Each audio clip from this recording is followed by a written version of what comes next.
አልመልስም እያልሽ ነው? አላልኩም። ድርሻዬን ወስዳለሁ፣ ድርሻዋን ሰጣታለሁ።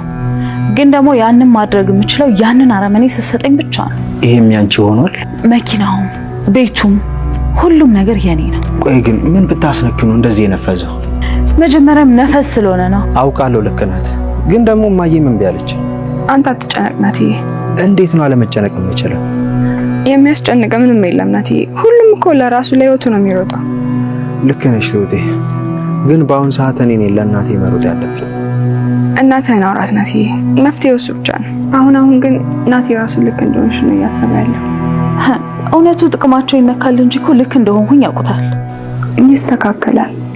አንድ ነገር ልንገርሽ ትሁት፣ ሁሉም ሰው እስከጠቀምሽው ብቻ ነው የሚወድሽ። ሞኛቱኝ። የሷ የሆነው የሷ ነው። ግን ደግሞ ህይወቴን ያበላሸው ሰው ትስጠኝ ብላለች። እንደውም ራሴ ሄድና እናግራታለሁ። አጃጅለሹ ንብረቴን ተቀብለሽዋል። ጅል ከተገኘ መቀበል ነው እንጂ። ቤቲ፣ ልጅነቴን ወጣትነቴን የጨረስኩበትን ንብረቴን መልሽልኝ። ከሱ ጋር በመጨረሰው ጨርሰዋለሁ። እሺ፣ ብርሽን ልስጥሽ፣ ወንድምሽን ስጪኝ። ታዲያ እሱ እኮ ግልጽ ነው እንደዛ እንደምትልሽ። የሷ በደል ወንድሜ ካረገው በምን ይለያል? ችግራችሁ ሁለታችሁም ፍቱ። እኛ ከማከላችሁ ወተናል። ግን ደግሞ አንድ ነገር ቢደርስብሽ ወንድምሽ መጥቶ ያድንሽ። እንዲሁም የራሱ ጉዳይ። አንድ ወንድሜ ነው፣ ከምንም ውስጥ ደርሶ ያድነኛል። ያዳነችሽ እኮ ትሁት ናት። እኔ እንኳን አላዳንኩሽም። እሱ ግን ድምጽሽ ሲጠፋ እንኳን የት ነሽ ብሎ አልፈለገሽም። ምን ያድርግ ታዲያ? ሞታለች ተብሏል እኮ። ትንሽ እንኳን ለልጅ ማስቀረት ያቅት። ይቅርታ። አሁንም ልትጠቀምብኝ ትፈልጋለህ ማለት ነው? አይደለም፣ ለሁለታችንም። ያ ካልሆነ ደግሞ ልጃችን ምንም ነገር አያገኝም ማለት ነው። ኧረ እባክህ፣ ለልጅህ አስበህ ነው? አለምዬ፣ በድሮ ፍቅራችን ስለምወድሽ እንጂ ልገልሽ ይችል ነበር። ሙሉ ንብረት አስፈርሞ መውሰድ ከመግደል በምን ይተናነሳል? ደግሞ ማትገለኝ በምክንያት ነው። እና ለአንድ በር ባዶዬን ልታስቀሪኝ ነበር? እሱ እንደ ጸባይክ ይወሰናል። ወዴት? ቫኬሽን። በጥብቅሽ ይሻላል። አታስብ፣ መኪናዬን ይሻላል። አይሆንም ጥብቅ። ባይ። አይሆንም እኮ ቤቴ፣ አይሆንም። ገዛኸኝ አሁን ላይ ቀደም ብሎ ለናቲ ባወራው መሰረት ጎዳና መውጣት ነው የቀረው ማለት ነው። ያው ካሁን በኋላ ከሱ የሚጠበቀው ልብሶቹን ለቃቅሞ ከዛ ቤት ወጥቶ ሌላ ቦታ መኖር ነው ማለት ነው።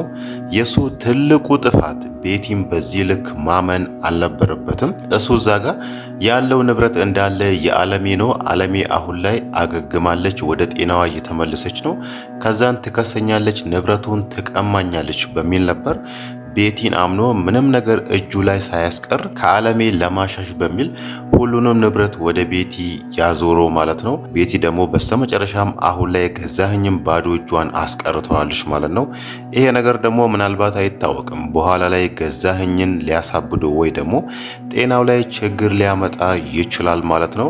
እሱ አሁን ላይ ብቻውን ሆኖ ይሄንን ነገር በተደጋጋሚ እያሰላሰለ በመጣ ቁጥር ምናልባትም የአእምሮ መቃወስም ሊያጋጥመው ይችላል ማለት ነው። ይሄ ደግሞ የሆነው በማንም ጥፋት ሳይሆን በራሱ ጥፋት ነው። እዛ ጋር ዓለሜ ትቀማኛለች፣ ንብረቱን ትወስድብኛለች ብሎ ቢያስብ ራሱ በዚህ ልክ ደግሞ ቤቲን አምኖ ምንም ነገር እጁ ላይ ሳያስቀር ሙሉ ንብረቱን በቤቲ ስም ማድረግ አልነበረበትም ማለት ነው።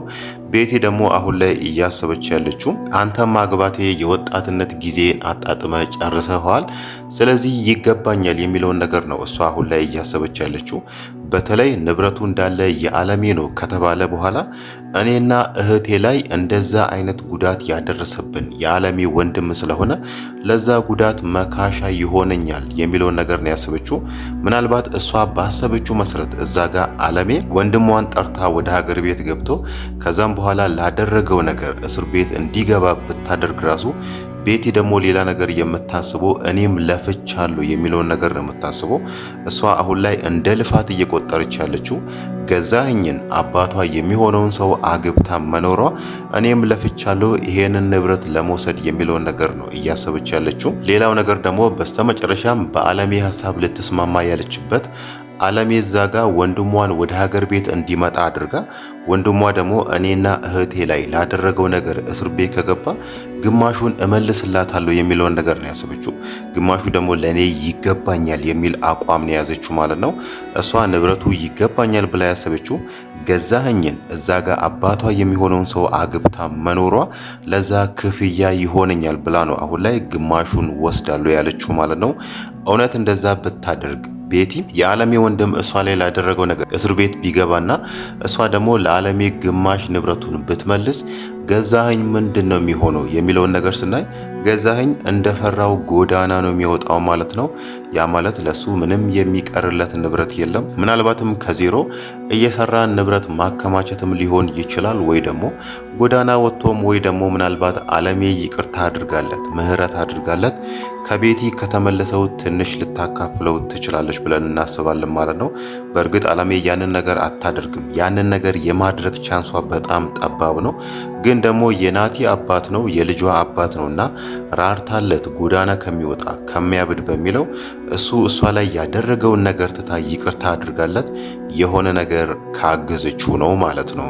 አሁን ከምንም ነገር በላይ ሁሉንም ሰው እያስቀየማቸው ወይ ደግሞ ቅር እያላቸው ያለው የዓለሜ ግትርነት ነው ማለት ነው። አሁን ላይ ዓለሜን ወንድምሽን ወደ ሀገር ቤት እንዲመጣ አድርጊውና እሱ እስር ቤት ይግባ፣ ያኔ ቤቲ ንብረትሽን ትመልሳለች የሚለውን ነገር ትሁትም የካሌብም አባት ናቲም ነግሯታል። ናቲ የራሷ ልጅ ማለት ነው። ዓለሜ ደግሞ በዚህ ነገር ልትስማማ አልቻለችም። እሷ የምታስበው እዛ ጨለማ ክፍል ውስጥ ለተወሰነ ወራት ታስሬ ስሰቃይ ነበር፣ ወንድሜ ላደረገው ነገር እኔ ያን ዋጋ ከፍያለሁ ብላ ነው የምታስበው። ቤቲ ደግሞ እዚህ ጋር ያንን ነገር ማንሳት አትፈልግም። እዛ ክፍል ውስጥ ያለው ነገር የገዛኸኝ ሀሳብ ነው። ገዛኸኝ አንቺን ከንብረቱ ለማሸሽ ያደረገው ነገር ነው እንጂ ወንድሜ እኔና እህቴ ላይ ላደረገው ነገር አንቺ እየተቀጣሽ አልነበረም የሚለው ነገር ነው እሷ አሁን ላይ እያሰበች ያለችው። ዓለሜ ደግሞ የእናቴ ልጅ ነው፣ ወንድሜ ላይ እንደዚህ አይነት ክህደት መፈጸም አልፈልግም። እሱ እዛ ጋር ተረጋግቶ እየኖረ እኔ ደግሞ ጠርቼው እስር ቤት እንዲገባ አላደርገውም የሚለውን ነገር ነው እሷ አሁን ላይ ይሄንን አቋም ይዛ ከብዙ ሰው ጋር እየተስማማች ያልሆነው ማለት ነው። ናቲም በራሱ መንገድ እሷን ሊያሳምናት ሞክሯል፣ ግን ደግሞ እሷ ይሄንን ሀሳብ ልትቀበለው አልቻለችም ማለት ነው። ያንን ነገር ካላደረገች ወንድሟ ወደ ሀገር ቤት መጥቶ እስር ቤት እንዲገባና ቤቲና እህቷ ፍትህ እንዲያገኙ ካላደረገች ዓለሜ ደግሞ እዚህ ጋር ንብረቷን እንደማታገኝ ግልጽ ነው ማለት ነው። ቤቲም በስተመጨረሻም ለትሁት ያለችን ነገር ማስታወስ እንችላለን። ሻንጣዋን ይዛ ቫኬሽን ሄዳለሁ በሚል ገዛኸኝን ለማበሳጨት ያንን ነገር ተናግራ እሷ ደግሞ እናትና እህቷ ጋር ነበር የምትሄደው። ያኔ ትሁትን ያለቻትን ነገር ማስታወስ ይቻላል። ዓለሜ ሀሳቧን በቀየረችበት ቅጽበት ሁሉ እኔ አለው እያለች ነውና ያ ማለት ዓለሜ እዛ ጋር እሺ በቃ ቤቲ ንብረቴን የምትመልስ ከሆነ ወንድሜን እጠራዋለሁ የሚለውን ሀሳብ ከተስማማችበት ቤቲ ያኔ ትመጣለች። ከዛም በኋላ የዓለሜን ንብረት ትመልሳለች ማለት ነው። ግን ደግሞ ዓለሜ አሁን ላይ ይሄንን ነገር እሺ የምትል አይመስልም ማለት ነው። እሷ እዛ ጋር ወንድሜ ተረጋግቶ እየኖረ ይሄንን ክህደት አልፈጸምበትም የሚለው ነገር በጣም ጥፍንግ አድርጎ ይዟታል ማለት ነው። ሌላው ነገር ደግሞ ገዛኸኝ የዓለሜ እግር ስር ወድቆ ዓለሜን መለመኑ ነው ማለት ነው። እውነት ገዛኸኝ ዓለሜን እንዳላት ተቀይሮ ነው? እውነት ከዓለሜ ጋር ተባብሮ ንብረት ማስመለስና ከዛም በኋላ ለልጃችን የሚለውን አቋም ይዞ ነው ብለን ስናነሳ ገዛኸኝ በጭራሽ እንደዛ አይነት ሰው አይደለም። አሁን ላይ ምናልባት የዓለሜ እገዛ ያስፈልገኛል ብሎ ስላሰበ ነው እንጂ እውነት ዓለሜ እንደዛ አድርጋ ከቤቲ ላይ ንብረቱን አብሮ ቢያስመልሱ በጭራሽ የዓለሜን ንብረት ላይ ሰጣት ይችላል ማለት ነው። እሱ አሁን ላይ ቤቲ አሸንፋኛለች፣ ባዶ እጄን ቀርቻለሁ፣ ጎዳና ወጥቻለሁ የሚለው ሀሳብ ስላስፈራ ነው። ለዛም ነው ናቲ ራሱ ጠርቶ የእናትህን ንብረት ማስመለስ አለብህ፣ እኔንም አግዘኝ፣ እኔም ባዶ እጄን ቀርቻለሁ በሚለው የናቲንም እገዛ ሲጠይቅ የነበረው። በስተመጨረሻም ናቲ በሀሳቡ ስላልተስማማ ነው እዛ ጋር ሄዶ ዓለሜን እግሯ ስር ወድቆ ሲለምናት የነበረው ማለት ነው። ሌላው ነገር ደግሞ ገዛኸኝ ዛሬ ትሁት ላይ ለማድረግ ያሰበው ነገር ነው።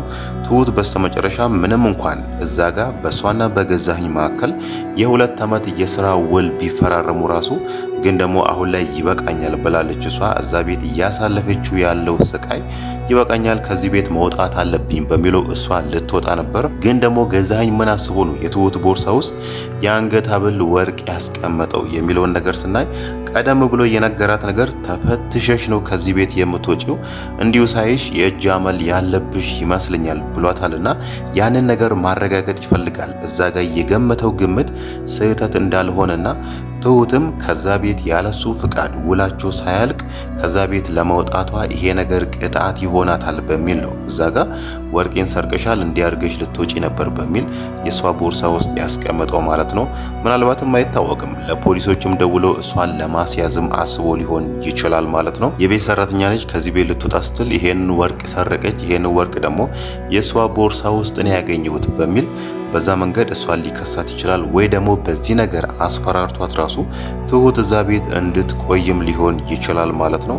ግን ደግሞ እስካሁን በጣም ግልጽ ያልሆነና ግራ የሚገባ ነገር ገዛኸኝ ለምንድን ነው በዚህ ልክ ትሁት ላይ ጥብቅ ያለባት? ለምንድን ነው ትሁት ከዛ ቤት እንድትወጣ ያልፈቀደላት የሚለውን ነገር ስናይ ምንም ግልጽ ሆኖ የተቀመጠ ነገር የለም። ከዚህም በፊት አለሜ እዛ ጨለማ ክፍል ውስጥ በነበረችበት ሰዓት ከዚህ ቤት ከወጣች እዛ ክፍል ውስጥ አንድ ሴት እንደታገተች ወጥታ ለሰው ትናገራለች፣ ለፖሊስ ትጠቁማለች ብሎ ነበር።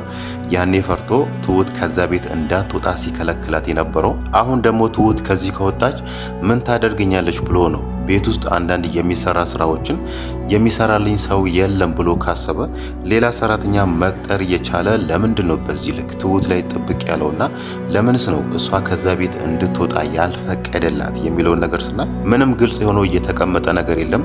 በጣም ግራ የሚያጋባ ነገር ቢሆንም በስተመጨረሻም ያው ያደረገው ነገር ትሁትን ሌባ ነች ወርቄን ሰርቃ ልትወጣ ነው በሚል እሷን ሊያዋርዳት ወይ ደግሞ በፖሊሶች እንድትያዝም ሊያደርጋት ያሰበ ይመስላል ማለት ነው። ሌላው ነገር ደግሞ ልናነሳ የምንችለው ናቲ ለትሁት ቀለበት ስለማድረጉ ነው ማለት ነው። አሁን ላይ ሁለቱም አብሮ መኖር መጋባት አለብን የሚለውን ነገር የተስማሙበት ይመስላል ማለት ነው። ናቲም ለዛ ነው አሁን ላይ ደስተኛ ሆኖ ለትሁት ቀለበት ያደረገላት። ገዛኸኝ እዛ ጋር የትሁት ቦርሳ ውስጥ ባደረገው ወርቅ ምክንያት ትሁትን ባይከሳትና ትሁት በአንዳች ምክንያት ከዛ ቤት ብትወጣ ምናልባትም ሊሆን የሚችለው በሁለቱ መካከል የሚፈጠረው ቀጣዩ ነገር ሁለቱ ተጋብቶ አብሮ መኖር ነው ማለት ነው።